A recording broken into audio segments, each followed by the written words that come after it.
Welcome to Storytime with Pops, where every quiet story carries a hidden truth. Here, we uncover the pain of betrayal, the cost of greed, and the moment justice finally comes home. So sit back, listen close, and let Pops tell you a story you won't forget. When my brother put Pops in a care home, he told everyone I was the cruel one. He cried in public, smiled in private, and nearly stole everything our father built. But Pops had one last secret watching from the workshop wall. The first time my father forgot my name, my brother Grant smiled. Not a worried smile, not the soft, broken smile people wear when age finally reaches someone they love. It was a small, private smile tucked into the corner of his mouth like a secret he had been keeping warm. We were in Pop's kitchen, the same yellow kitchen where every birthday candle of my childhood had burned down into a river of wax. Pop sat at the head of the table with his cardigan buttoned wrong and his tea untouched. Grant stood behind him, one hand resting on the back of the chair like he owned both the chair and the man sitting in it. "Dad," I said gently, "it's me, Nora." Pop stared at me with eyes that looked frightened before they looked old. "I know you," he whispered. "You come on Tuesdays." "I came every day." Grant sighed in that theatrical way he had perfected, the one that made him sound exhausted by my existence. "Don't push him, Nora. The doctor said stress makes him worse." "What doctor?" I asked. Grant looked at me over Pop's shoulder. "The one you missed because you were too busy at work." I had not missed any appointment. Nobody had told me there was one. Pop's fingers shook against the table. Under the tremor, I saw something else, a pattern. His index finger tapped once, twice, then paused. Once, twice, pause. It was the old signal from the workshop, the one he taught me when I was little and the saws were too loud for words. It meant, look closer. Grant bent down and kissed Pops on the head. "Claire is coming to help with dinner," he said. Claire was my brother's wife, a woman who smiled like a polished knife and always called my father Pops in public and your burden when she thought I could not hear. I reached for Dad's hand. Grant moved faster. He slid a folder across the table and placed it between us. "We need to talk about responsibility," he said. The folder contained bank statements, pharmacy records, and a photocopy of a check made out to me for $12,000. My signature was at the bottom. Only it was not my signature. Pops looked from the paper to me. For 1 second, the fog in his face lifted, and I saw my father again. Terrified, angry, warning me. Then Grant said, "Tell her, Dad." Pops swallowed hard. "She took it," he whispered. And just like that, my family made me the thief in the house I had spent my whole life protecting. Grant had always known how to arrange a room, so I looked guilty in it. He spread the papers across the kitchen table with the patience of a priest preparing communion. Bank withdrawals, medication refill slips, a letter from a home care nurse I had never met. Every page pointed in the same direction, me. "You have keys," Grant said. "You handle his groceries, you pick up prescriptions, you've had access to everything." "And you had access to a printer," I said. Claire made a wounded sound from the doorway. She had arrived silently, which was one of her talents. Her other talent was making cruelty look like concern. "Nora, don't do that. Don't make this ugly." I laughed once. It came out sharp enough to make Pops flinch. Grant leaned closer. "You think this is funny?" "No. I think it's rehearsed." Pop stared down at the table. His jaw worked like he was chewing words he could not swallow. I wanted to shake him awake. I wanted to pull him into the hallway and beg him to remember the 1,000 times I had chosen him over sleep, over work, over every relationship I had lost because he needed me. Instead, I lowered my voice. "Dad, did you see me take money?" Grant's hand tightened on the chair. Pops looked up slowly. His eyes flicked toward the old wall clock above the sink. The clock had not worked in 15 years, but Pops never took it down. "Your mother loved that clock," he used to say, though we both knew she hated it. He kept it because it hid the spare key to the workshop. His finger tapped his knee. Once, twice, pause. Claire stepped forward. "Arthur's sweetheart, answer her." Sweetheart, she never called him that unless someone was watching. Pop's lips trembled. "I don't want trouble." Grant exhaled as if that settled the entire matter. There, you hear him, he's scared of you. The lie was so obscene, I felt it in my teeth. Then Claire pulled out her phone and placed it on the table. We've also spoken with a solicitor. A lawyer, Grant corrected, because he hated when Claire sounded more educated than him. We need temporary control of Dad's finances, she continued, for his protection. I looked at the folder, at Pops, at the clock. You want power of attorney. Grant smiled again. We already have it. My stomach dropped. He slid one final page toward me. Pop's signature was on the bottom, shaky but recognizable. Above it, Grant's name sat in bold type as financial and medical agent. When did he sign this? I whispered. Claire folded her arms. The day after you yelled at him. I never yelled at him. Grant tilted his head. That's not what he told the doctor. Pops closed his eyes, and I understood with sick clarity that my brother had not stolen money from my father. He had stolen my father from me first. By Friday, half the town believed I had been bleeding my father dry. I found out at Martin's pharmacy, where Mrs. Keene stopped speaking mid-sentence when I walked in.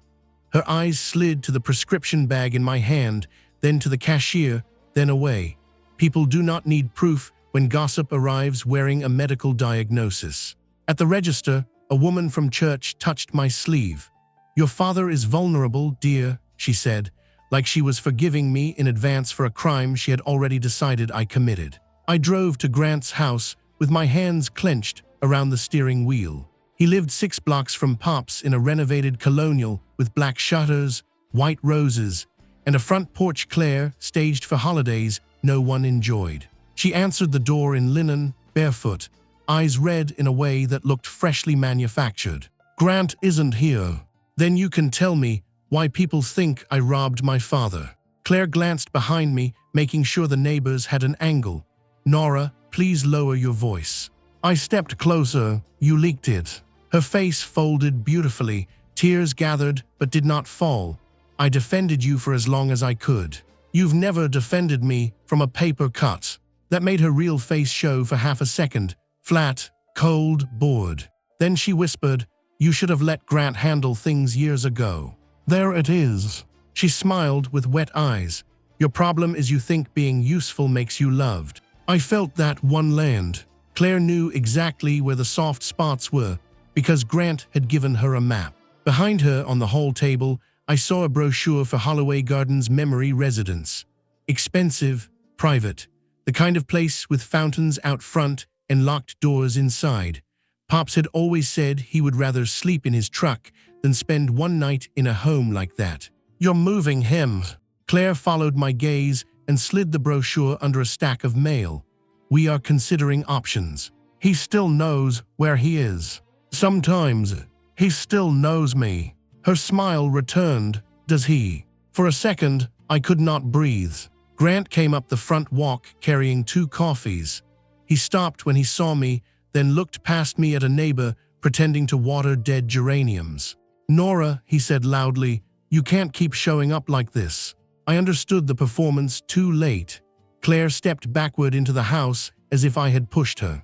Grant dropped the coffees and caught his wife by the shoulders. What did you do? I didn't touch her. Claire covered her mouth, shaking. The neighbor turned off her hose. Grant lowered his voice so only I could hear. You're making this easy. Then he slammed the door in my face. Holloway Gardens smelled like lavender disinfectant and money. The receptionist wore pearls and a smile that never reached the part of her face where conscience should have lived. She asked for my name, typed it into her computer, and watched the screen as if it might accuse me of something. I'm here to see Arthur Bell. Her fingers stopped. Are you on the approved visitor list? I'm his daughter. That's not what I asked. I stared at her name tag. Melanie, check again. She did slowly. I'm sorry. Mr. Bell's medical agent has restricted unsupervised visits. Grant Bell is not his guardian. He is listed as decision maker. Then list me as angry. Melanie's smile thinned. Ma'am, security can escort you out. Behind the glass doors, I saw Pops. He sat in a lounge with floral chairs, and a television no one was watching. His cardigan was inside out. His face turned toward the window like he had heard my voice through water. I lifted my hand. He stood too quickly, almost falling. A nurse caught his elbow. Pops pointed at me, mouth moving. Melanie stepped between us. "You need to leave." I pressed my palm to the glass. Pops pressed his to the other side from across the room, not against mine but toward it. The nurse said something to him. He shook his head. His lips formed one word. "Clog." Then another. "Workshop." Security arrived before I could make out the rest. Outside, I sat in my car and called every elder law attorney within 40 miles. 2 were booked for months. 1 asked for a retainer I did not have. 1 listened, sighed, and said, "Family cases get messy. You'll need documentation." Documentation. The word sounded clean. My life was not. I drove to Pop's house next. My key no longer worked. Grant had changed the locks. A yellow notice was taped to the front door. "Property under review for sale. Contact Bell Family Management, LLC." Bell Family Management. Grant had made our surname into a company. I walked around back, past the apple tree Pops planted when I was 6, past the birdbath my mother cracked with a broom during one of her rare angry storms. The workshop stood at the end of the yard, gray and leaning, with a padlock on the door. The old wall clock in the kitchen hid the spare key, but I could not get inside the house. Then I remembered Pop's second rule: never hide only one way in. Under the left corner of the workbench outside, taped inside a rusted coffee can, I found a key wrapped in oilcloth. My hands shook as I unlocked the workshop. Inside, under the smell of cedar and dust, Pops had left me a message. The workshop looked untouched at first. Grant hated the place. He hated the dust, the tools, the way Pops could turn a broken chair into something stronger than it had been before. Grant had always preferred things that came already polished, already priced, already easy to sell. I turned on the hanging bulb. The room blinked awake. On the main bench sat Pop's old radio, the green one with a cracked dial. Next to it lay a strip of masking tape with my name written in his blocky carpenter's hand. "Nora, do not trust paper." My knees weakened. Beneath the tape was a small digital recorder, the kind Pops used when arthritis made writing difficult. I pressed play. For 5 seconds there was only static. Then Pop's voice came through, thin but clear. "If you're hearing this, baby girl, they already made me look confused." I covered my mouth. "I am confused sometimes. I know that. I lose words. I forget names. But I know what fear feels like, and I know when my son is lying to me." In the recording, a door opened. Grant's voice cut in, impatient. "Sign it, Dad. I want Nora here." "You don't get Nora. Nora has been helping herself for years." "That isn't true." Paper rustled. Claire's voice followed, sweet as syrup over poison. "Arthur, if you don't sign, Grant can't protect you. Nora could put you in some state facility. She's angry, remember? She scared you." Pop sounded smaller. "She never scared me." Grant slammed something down. "Sign the damn paper." The recording jumped. Pops must have hidden the device in his pocket because the next sounds were muffled. A chair scraping, Claire whispering, Grant saying the word developer and laughing. Then a sentence that made the room tilt. "Once the house closes, we clear the accounts and let the old man fade quietly." I stopped the recorder. For a long moment, the workshop was so silent I could hear my own blood moving. I played it again, then I copied it to my phone, my laptop, and an old memory card I found in Pop's drawer. Documentation, the attorney had said. I had more than that. I had my brother's voice wrapped around his own greed. But Pops had said paper could not be trusted, which meant there was more. I searched every drawer. I found receipts, pencil stubs, a photo of my mother in a bathing suit laughing at something outside the frame. Finally, behind a loose panel beneath the drill press, I found a metal cash box. Inside was the original will, and taped to the lid was another note. "Wait until they invite everyone." Pops had not just left evidence, he had left instructions. 2 days later, Claire sent me an invitation by mistake. At least she wanted me to think it was a mistake. The message arrived at 8:13 in the morning with a gold digital border and a photograph of Grant and Claire standing in front of Pop's house, smiling like real estate agents at a funeral. An evening of gratitude, celebrating the Bell family legacy. Saturday, 7 p.m. Arthur Bell residence. The house was not theirs to celebrate. 10 seconds later, Claire texted, "So sorry, that wasn't meant for you." Then, given the tension, "It may be best if you don't attend." Then, after a pause long enough to be deliberate, "Your father gets upset when he sees you now." I read it 3 times. On the 4th, I understood. They were not simply selling the house. They were laundering the theft through nostalgia. Invite the neighbors. Invite the church people. Invite the buyer. Stand in my father's living room and tell everyone they were honoring his legacy while they stripped it for parts. Pop's note burned in my mind. Wait until they invite everyone. I called the one attorney who had not dismissed me, a woman named Elise Warren, who sounded like she ate men like Grant for breakfast, but still itemized the bill. "I have recordings," I said. "Legal recordings. My father made them in his own home while being pressured. That may be usable. Bring everything." I drove to her office with the recorder, copies of the will, photos of the changed locks, the forged check, and a list of every lie Grant had placed in circulation. Elise listened without interrupting. When the recording reached Grant saying, "Let the old man fade quietly," her expression did not change, but her pen stopped moving. "Do not confront him alone," she said. "I wasn't planning to." Her eyes sharpened. "What are you planning?" I showed her the invitation.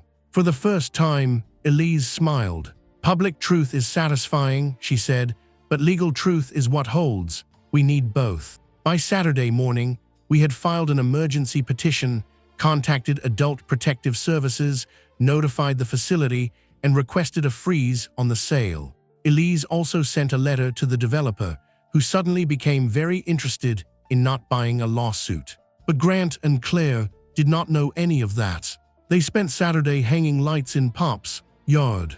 At 6:58 that evening, I parked 2 streets away and walked toward the house with a flash drive in my pocket, my attorney beside me, and the original will sealed in a folder against my chest. Through the windows, I could see everyone who had looked away from me. This time, they were all looking in the right direction. Claire had turned my father's living room into a shrine to herself. There were framed photos on every table, but somehow she appeared in most of them. Claire helping Pops cut a cake she had not baked. Claire standing beside Pops at church after I had driven him there. Claire holding his arm in front of the workshop she called an eyesore. Grant saw me first. His face did something ugly before he smoothed it out for the room. "Nora," he said, loud enough to make heads turn, "this isn't a good time." It never is when someone brings facts. The conversations died in layers. Claire floated over in a navy dress and pearls, her funeral hostess smile locked in place. "We asked you not to come. You invited me. By accident." Elise stepped forward. "I'm Elise Warren, counsel for Nora Bell and Arthur Bell's interests." Grant's smile slipped. "Arthur has representation. Arthur has coercion," Elise said. A man near the fireplace shifted. I recognized him from online photos, Owen Marks, the developer. He held a glass of wine and the expression of someone realizing the floor might be wet with gasoline. Claire laughed softly. "This is exactly what we were afraid of. Nora has been unstable since Dad's decline." A few people nodded. Of course they did. People love a simple villain. It means they do not have to re-examine the scenes they witnessed and misunderstood. I looked at Mrs. Keene from the pharmacy, at Pastor Lyle, at 3 neighbors who had accepted Claire's casseroles like affidavits. "My father is not here," I said. "Why?" Grant lifted his chin. "He's resting. He's locked in a memory facility you told not to let me visit. For his safety. From me." Claire's eyes glittered. "Yes." The word came too quickly, too eagerly. I placed the folder on the coffee table. "Then you won't mind everyone hearing why." Grant stepped toward me. Elise moved between us with the calm of a woman who had billed more dangerous men than my brother. "Nora," he warned. I took the flash drive from my pocket and plugged it into the television where Claire had been looping family photos. My hands trembled, but not from fear anymore, from rage finally finding a door. The screen went black, then the audio file appeared. Grant said, "Turn that off." I pressed play.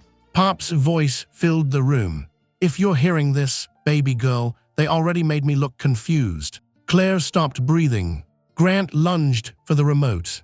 Owen Marks stepped back from the fireplace, and everyone who had believed I was the monster finally heard the cage door open. The recording did not shout. That was what made it worse. Grant's cruelty sounded ordinary, almost bored, as if pressuring an old man into signing away his life were an errand squeezed between coffee and lunch. "Sign it, Dad. I want Nora here." "You don't get Nora." Claire sat down hard on the arm of the sofa. Her pearls shifted against her throat. The room listened with the terrible stillness of people realizing they had been extras in a crime. When Grant's recorded voice said, "Once the house closes, we clear the accounts and let the old man fade quietly," Mrs. Keene made a sound like she had been slapped. Pastor Lyle whispered, "Dear God." Grant yanked the plug from the television. The screen died, but the words had already escaped. "That's edited," he snapped. Elise held up her phone. "The original is preserved, and copies have been provided to the court." Claire found her voice first. "Arthur has dementia. He says things he misunderstands." "It was Arthur speaking in that part," I said. "It was your husband." She looked around for sympathy and found only witnesses. Grant turned on me. "You broke into the house." "Our father's house," I said. "The one you were trying to sell using a power of attorney obtained under threat." Owen Marks set his glass on a bookshelf. "I think I should leave." Elise smiled at him. "You may want to answer your phone first. Your office has been notified of pending litigation." Owen went pale. That was the first twist Grant had not planned for. The second walked through the front door wearing a gray suit and a face like weathered stone. Mr. Dalloway had been Pop's attorney for 30 years. Grant had told everyone he retired. Apparently, Grant had confused retirement with death. Dalloway removed his hat. "Arthur asked me to keep certain documents safe in the event his competence was challenged." Grant's mouth opened. No sound came out. I handed Dalloway the folder. He checked the seal, nodded, and faced the room. "The will currently being represented by Grant Bell is not the final will of Arthur Bell." Claire stood. "That's impossible." Dalloway looked at her over his glasses, a word often used by people who relied too heavily on shredders. The room turned toward Grant.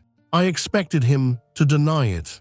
I expected anger, threats, maybe another performance of wounded sonhood. Instead, he looked at me and laughed. "You think Dad made you the hero," he said. "Open it." The way he said it chilled me, because for the first time that night, Grant did not sound afraid. The final will did not give me everything. It did something worse. Dalloway read it aloud in the living room while Claire stared at the carpet, and Grant watched me with that same strange confidence. The house was to be held in trust for Pops during his lifetime. After his death, it would become a community workshop for retired tradespeople and young apprentices managed by a nonprofit board. The savings account was divided, medical care first, then modest gifts to me and Grant. The workshop tools went to me. Then Dalloway reached the personal letter attached to the will. "My daughter Nora has already given me more years than money can repay. My son Grant has always measured love in portions. I leave him enough to prove I did not forget him, and not enough to let him mistake inheritance for forgiveness." Grant's confidence cracked. That was not the part that hurt. Dalloway continued. "I asked Nora not to spend her life saving a man who refused to be saved from his own envy. I loved my son. I failed him in ways I am still trying to understand. But love without truth becomes a weapon, and I will not place that weapon in his hand after I am gone." My throat closed. Pops had known, not just about the documents, not just about Grant's greed. He had known I had spent my life trying to earn peace from a brother who wanted worship instead. Grant's face reddened. He wrote that when he was confused. Dalloway folded the letter. He wrote it 3 years ago. Before the diagnosis. Before the forged check. Before the care home. Grant turned toward the guests. "You're all enjoying this, aren't you, watching my sister play martyr?" No one answered. Claire suddenly crossed the room and grabbed her purse. "I'm not going down for your family drama." Grant stared at her. "Our family drama." She laughed, but it broke halfway through. "You told me the house was guaranteed. You said the old will left everything to you." Elise's eyes sharpened. Owen Marks, who apparently had not left fast enough, whispered, "Old will." Claire looked at him, then at Grant, then at me. She had miscalculated the safest direction to betray. Grant grabbed her arm. "Shut up." The room saw it. The polished husband, the grieving son, the concerned brother. For 1 second, all his masks slipped at once. Claire pulled free. "No, you shut up. I forged nothing. That was you." The word landed like a match. "Forged." Grant's eyes went flat. And then the doorbell rang. Nobody moved. The doorbell rang again, bright and absurd in the suffocating room. Claire wiped her face. Grant stood rigid. Elise nodded at me once, so I opened the door.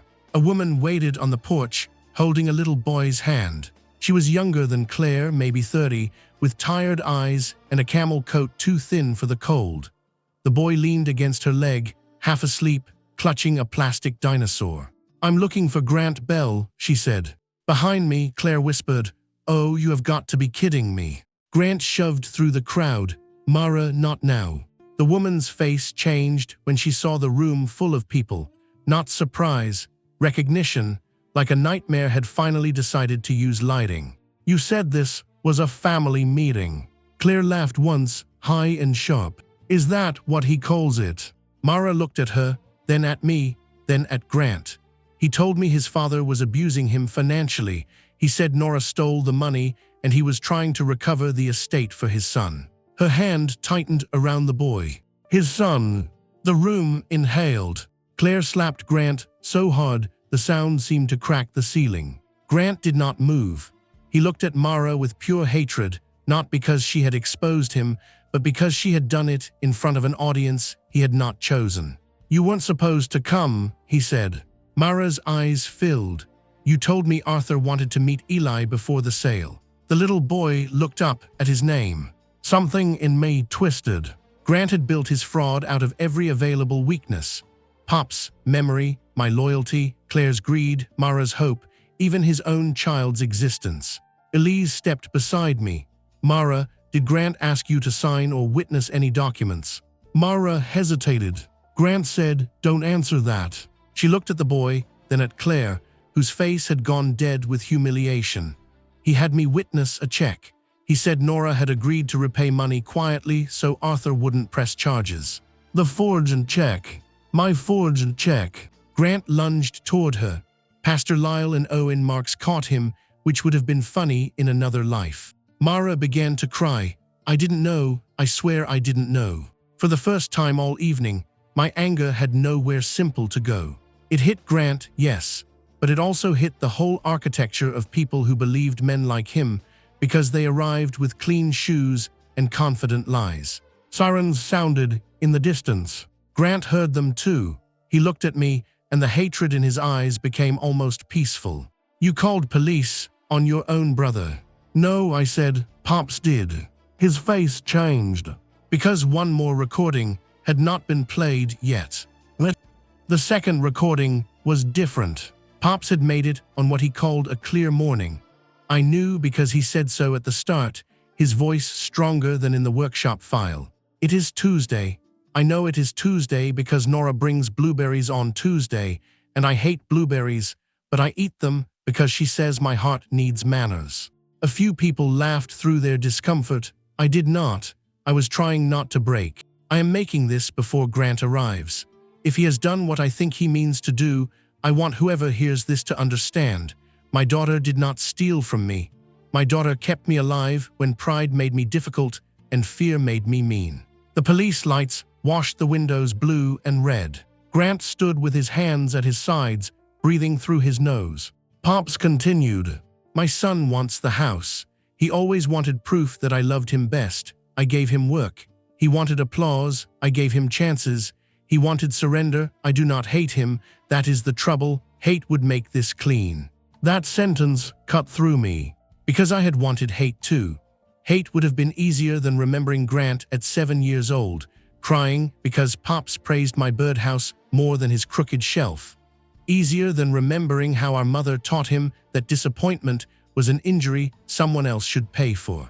If Grant tries to use my illness to hurt Nora, I authorize Nora Bell to give this recording to Mr. Dalloway, Elise Warren, Adult Protective Services, or any court that will listen.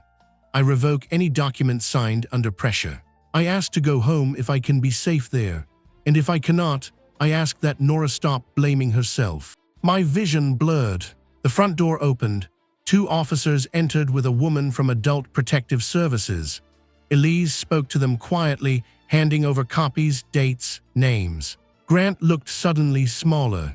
Not sorry, never sorry, just smaller without the room believing him. Claire sat on the sofa staring at Mara's little boy, who had fallen asleep against his mother's coat. The recording ended with Pops clearing his throat. "And Nora, if you waited until they invited everyone, good girl. You always did understand timing better than your brother." A sob escaped me before I could stop it. Grant heard it and smiled again, but this time the smile had no power. One officer approached him. "Mr. Bell, we need to ask you some questions." Grant pointed at me. "She manipulated a sick man." The officer looked around the room, at the witnesses, the documents, the frozen faces. Then he said, "Sir, I think we're past that." People apologized badly. That was one of the first things I learned after the party. Good apologies are rare because they require a person to stand still inside their own shame. Most people prefer to hand you a smaller object and hope you accept it as payment. Mrs. Keene sent muffins and a note that said, "We all had concerns." Pastor Lyle called 3 times and left messages about healing. Owen Marks, attorney, emailed Elise to clarify that his client had been misled by representations. Claire posted a vague quote online about surviving narcissistic abuse, then deleted it when the comments turned on her. Grant was not arrested that night. Men like Grant rarely disappear in handcuffs at the satisfying moment. He was questioned, released, questioned again. The bank opened an investigation. The forged check went to a handwriting expert. Holloway Gardens suddenly discovered visiting policies they had apparently misplaced. I saw Pops 2 days later. He was sitting by the window when I entered, smaller than the man in my memories, but more himself than he had been in weeks. He looked at me for a long time. "Nora," he said. I sat beside him and took his hand. "Hi, Pops." His fingers tightened. "Did we win?" "Not yet." He nodded, accepting that truth more easily than most healthy people accepted comfort. "Did Grant cry?" "No. Shame, he was an ugly crier as a boy." I laughed and it hurt. Then his face shifted. The fog rolled in without warning. "Where's your mother?" I swallowed. "She's not here." "Is she angry?" "Probably." He smiled faintly, then hid the good plates. For 5 minutes we were back in the old house, Mother storming through cabinets, Grant sulking on the stairs, me holding screws for Pops while he fixed what everyone else broke. Then he looked down at our hands. "Did I hurt you?" "No. I said things. They made you." His eyes filled, still my mouth. That was Pops. Even half lost, he understood accountability better than Grant ever had. I leaned my forehead against his hand.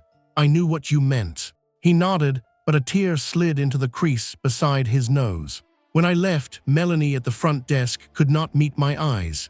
"Ms. Bell, I'm sorry for the misunderstanding." "Which one?" I asked. She had no answer. Outside, my phone buzzed. A text from Grant. "You think this ends in court? It ends when Dad remembers who ruined this family." For the first time, I did not feel fear. I screenshotted it and sent it to Elise. Claire came to my apartment on a rain-heavy Thursday carrying a box and wearing no makeup. Without eyeliner and strategy, she looked younger, but not softer. Some people remove armor and reveal wounds. Claire removed hers and revealed calculation in a different outfit. I want immunity, she said. I did not invite her in. From me. From everyone. You should have brought a fairy godmother. She looked past me into the apartment, taking inventory of my cheap sofa, the stack of legal folders, the framed photo of Pops holding me on his shoulders. Grant has copies of things, messages, transfers. He'll say I planned it. Did you? Her mouth tightened. I planned to be rich. I didn't plan elder abuse. That distinction must comfort you at night. She flinched, but only because truth is rude when it arrives without permission. Claire opened the box. Inside were documents, emails from Grant to Owen Marks, drafts of the false medical timeline, a receipt for the lock change, and a USB drive labeled party photos. Under those was a small notebook in Grant's handwriting. He kept score, she said. Of course he did. The notebook contained dates, amounts, names, payments to a notary, notes about which neighbors were soft and which needed church angle. Beside my name he had written, emotional, isolated, easy to provoke. I stared at the words until they blurred. Claire watched me. He studied you. No, I said, he grew up with me. That's the same thing in your family. I hated her for being right. She pulled out one final envelope. There's more. Inside were photographs of Mara and Eli outside a daycare, taken from a car. My stomach turned. He was threatening her. Not directly. Grant doesn't threaten directly unless he owns the room. He implied she could lose custody if she contradicted him. Said he had friends who knew how to make mothers look unstable. I thought of Mara's tired coat, the little boy with the dinosaur, the way Grant had looked at them like misplaced furniture. You helped him, I said. Claire's eyes hardened. Yes. No tears, no performance, just the ugly little word between us. Why bring this to me? Because Grant is going to make me the villain, and I refuse to be the only one. There she was, not redeemed, useful. I took the box. Elise will decide what matters. Claire turned to leave, then paused. For what it's worth, I did envy you. I almost laughed. For what? She looked back. He hated you most because you were loved without asking. Then she stepped into the rain, leaving me with the evidence and a sentence that hurt more than her apology would have. Mara met me at a diner off Route 9 where the coffee tasted burned and nobody asked questions unless the answer came with a tip. She brought Eli. He sat beside her coloring a dinosaur green, then blue, then black. Children know when adults are frightened. They become very quiet or very loud. Eli had chosen quiet. I didn't know you existed until the party, I said. Mara nodded. Grant preferred compartments. That was one word for it. She told me they met at a charity auction Grant attended with Claire. He said he was separated. He said Claire was cruel, Pops was controlling, I was unstable. Every woman in his life had been handed a mask before she entered the room. I believed him because he cried, Mara said. I thought of Pops saying Grant was an ugly crier as a boy. He's good at using the one emotion people reward. Mara looked at Eli. When I got pregnant, he was happy for 1 week. Then he started talking about legacy, the house, the money, what Eli deserved. What Eli deserved, or what Grant wanted. Her mouth trembled. I know that now. She slid a folder across the table. Messages, voicemails. A photo of Grant holding Eli in Pop's yard while Pop sat blurred in the background, looking confused and upset. He brought Eli to meet Dad. Once, Arthur was kind. Grant got angry afterward because Arthur asked where Claire was. That sounded like Pops, forgetting the year, remembering the moral shape of a room. Mara reached into her bag and took out the plastic dinosaur from the party. Eli left this in Grant's car. When I went to get it, I found papers under the seat. Copies, your name, your father's accounts. I took pictures. She had been afraid to use them. Afraid Grant would make her look unstable. Afraid custody would become a battlefield built from lies. Afraid of what most women are afraid of when a charming man begins documenting their reactions instead of his actions. I told her about Elise, about the petition, about the evidence Claire brought. Mara listened, then said, "I don't want revenge." "I do," I admitted. She looked at me. "But I'm learning revenge that protects people works better than revenge that just burns them."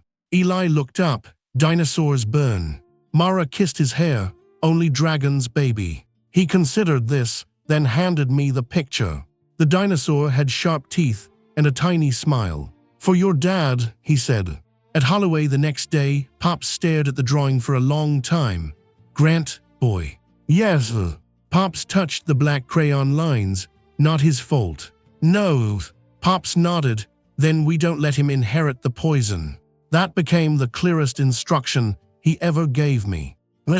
Courtrooms are built to make emotion feel inappropriate. The benches are hard. The lighting is flat. Everyone speaks in turns, as if grief can be organized by docket number. Grant arrived in a charcoal suit with a blue tie and Claire beside him, though they sat 6 inches apart and looked like a couple only in the legal sense. Pops could not attend. His doctor said the stress might harm him. I carried his letter in my bag and his recorder in my coat pocket like a second pulse. Grant's attorney argued that family conflict had been exaggerated by an emotional daughter resisting necessary care. He said dementia creates paranoia. He said recordings can be misunderstood. He said Grant had acted under pressure with imperfect but sincere intentions. Sincere. The word made my hands curl. Elise stood. She did not raise her voice. She did not need to. She played the recordings. She submitted the forged check analysis. She showed the lock change receipt, the false visitor restriction, the texts to Mara, the notebook where Grant had ranked neighbors by usefulness.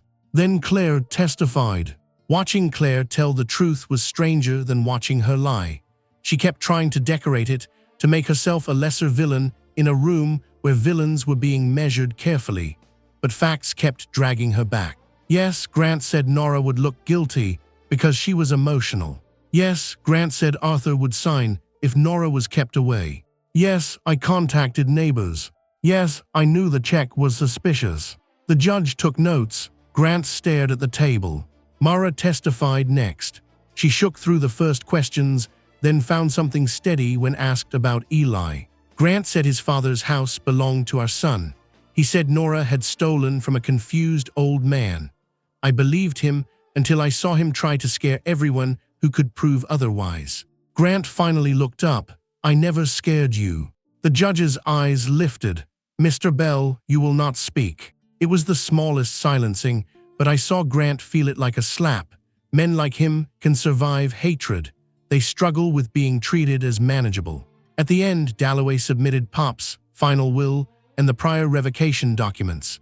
Elise requested suspension of Grant's authority, restoration of supervised visitation for me, a temporary protective order, and a freeze on all disputed assets. The judge looked at Grant for a long time. "Mr. Bell," she said, "this court is deeply concerned by the pattern presented here." Pattern.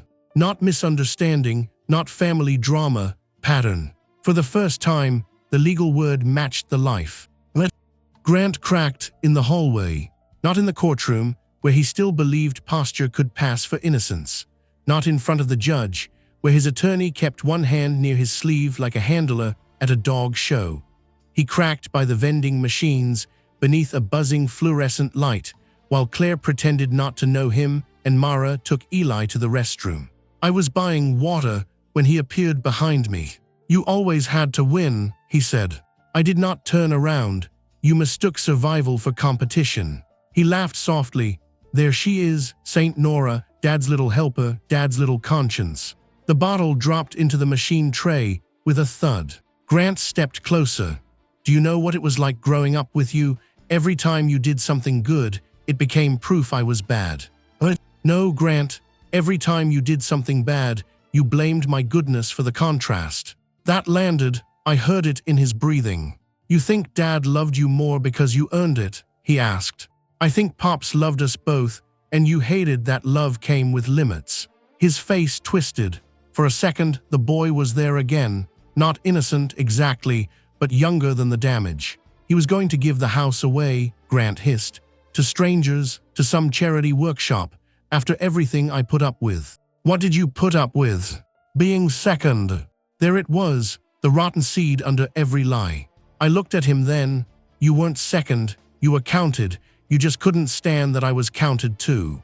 Grant's hand shot out and slammed against the vending machine beside my head. The sound echoed down the hall. People turned.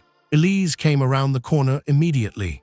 So did Grant's attorney, looking exhausted by the burden of representing a man determined to confess through behavior. Grant pointed at me. She poisoned him against me. No, I said. You kept handing him poison and calling it love. His attorney grabbed his arm. Stop talking. But Grant was done performing restraint. He owed me, he shouted. He owed me that house. He owed me something more than scraps and lectures. The hallway went quiet. Elise's phone was already in her hand, recording. Grant saw it too late. His attorney closed his eyes. By the end of the week, the court order was signed. Grant's power of attorney was suspended. The sale was frozen.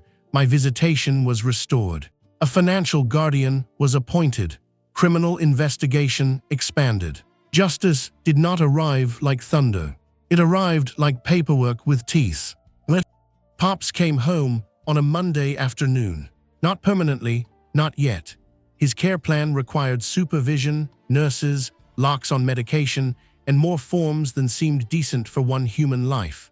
But Elise helped arrange a trial return with professional support, and I took unpaid leave because some choices are expensive before they become necessary. When the transport van pulled up, Pops looked at the house as if it were a person who might not recognize him.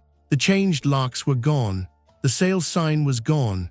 Claire's staged porch decorations were gone. I had put back the crooked birdhouse Pops and I made when I was 9. He stared at it. Ugly thing. You said it had character. I lied. You were 9s. I laughed so hard the nurse smiled. Inside, the house seemed to breathe differently. I had removed Claire's fake family photos and restored the old ones. Mom scowling at a barbecue, Grant at 12 with braces, me covered in sawdust, Pops holding a fish too small to brag about, but bragging anyway. Pops walked slowly from room to room. In the kitchen, he stopped beneath the dead clock. Still broken, he said. Some things are tradition. He looked at me. Grant. Not allowed here. His face crumpled for one dangerous second. My boy. I know. Bad boy. Yes. Still my boy. Yes. That was the part revenge stories rarely tell you. Justice can remove the knife, but it does not make you stop loving the hand that held it. Pops grieved Grant even while needing protection from him. I hated Grant and still remembered him asleep in the backseat on family trips, mouth open, trusting us all to get him home. That evening, Mara brought Eli by with a casserole she admitted came from a store. Pops sat on the porch while Eli showed him dinosaur facts with grave authority. Dinosaurs don't share houses, Eli announced. Pops nodded. Smart beasts. Mara laughed. I watched them from the doorway, feeling something unclench.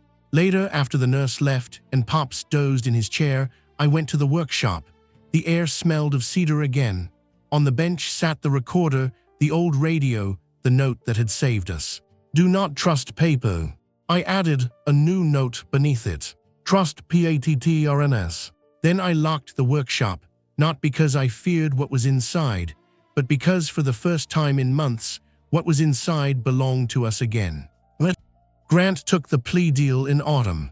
By then the trees had turned the color of old bruises, and Pops had good days, bad days, and strange days where he remembered the neighbor's dog from 1988, but not breakfast. The criminal charges were narrower than my anger wanted: forgery, financial exploitation of a vulnerable adult, coercion tied to the power of attorney. The law likes clean boxes. Families rot in corners. Elise warned me before court. It may feel insufficient. It already does. Grant stood before the judge thinner than before, his suit hanging loose, his arrogance reduced but not gone.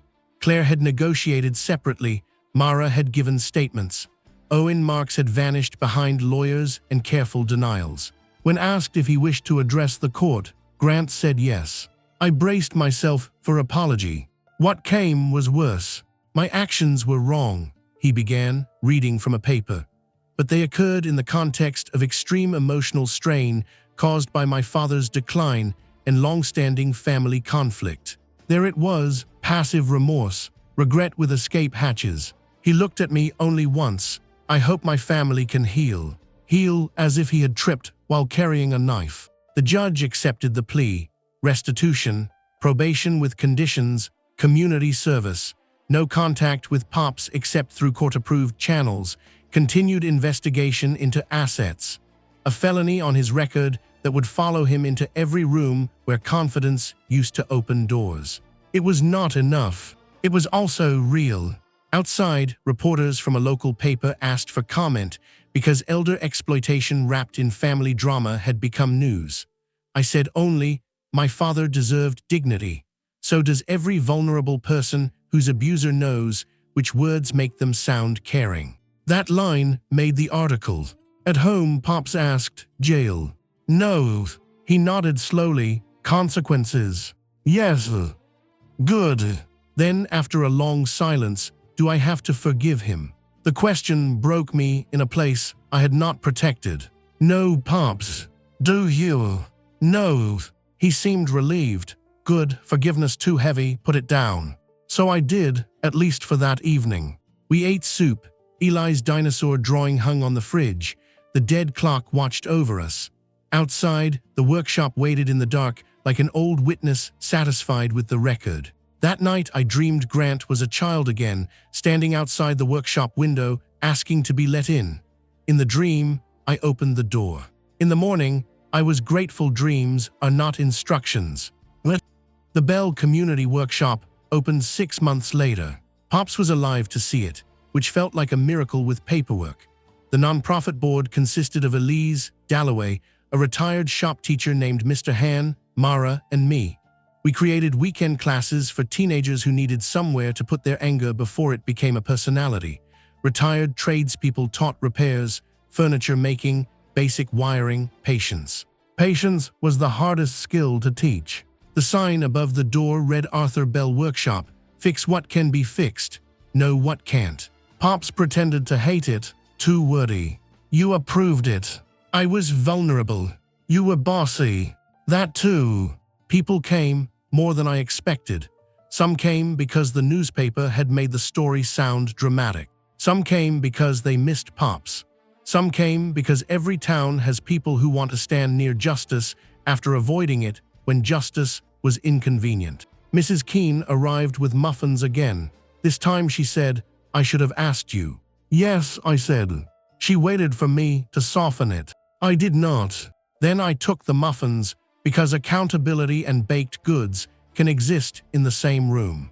Mara handled registration while Eli sorted donated screws by size with the seriousness of a tiny engineer. Claire did not come. She moved 2 towns over and began posting about fresh starts. I wished her exactly as much peace as her honesty deserved. Grant sent a letter through his attorney asking if the board would consider allowing him to volunteer after his community service requirement ended. The request was polite, structured, probably drafted by someone billing hourly. I brought it to Pops on one of his clear afternoons. He read slowly, his hands shook. When he finished, he folded the letter once, then twice. No, he said. I nodded. Maybe one day, I asked.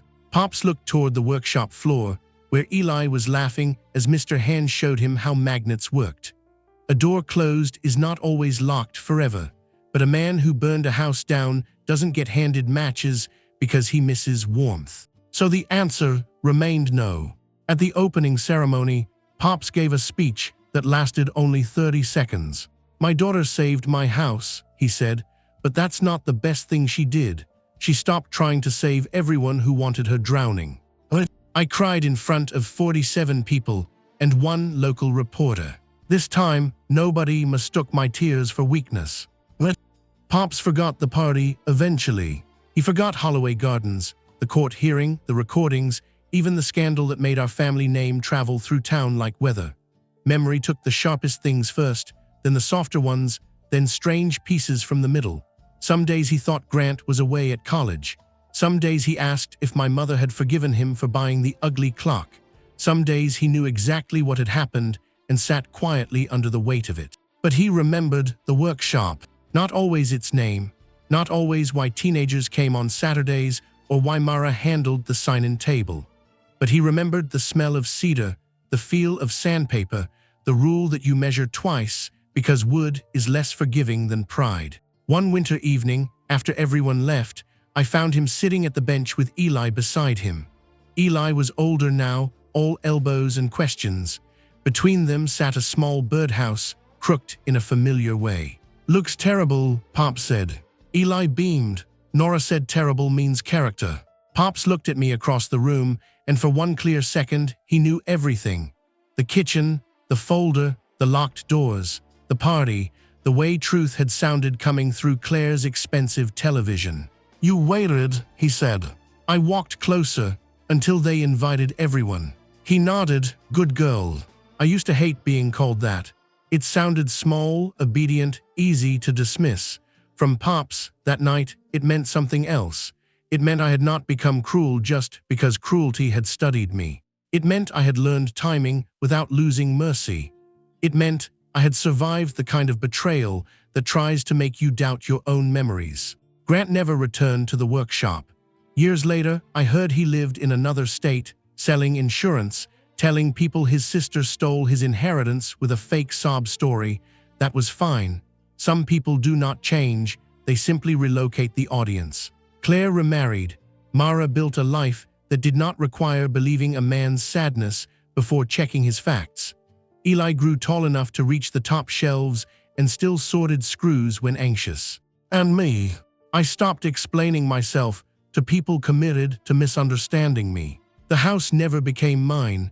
That was the final gift. If it had, I might have spent my life guarding walls. Instead, it became what Pops wanted. A place where broken things came in without shame and left stronger if they could. On the last page of his notebook, beneath measurements for a table he never finished, Pops had written one sentence. "A family is not who claims the house. It is who refuses to let the truth be evicted."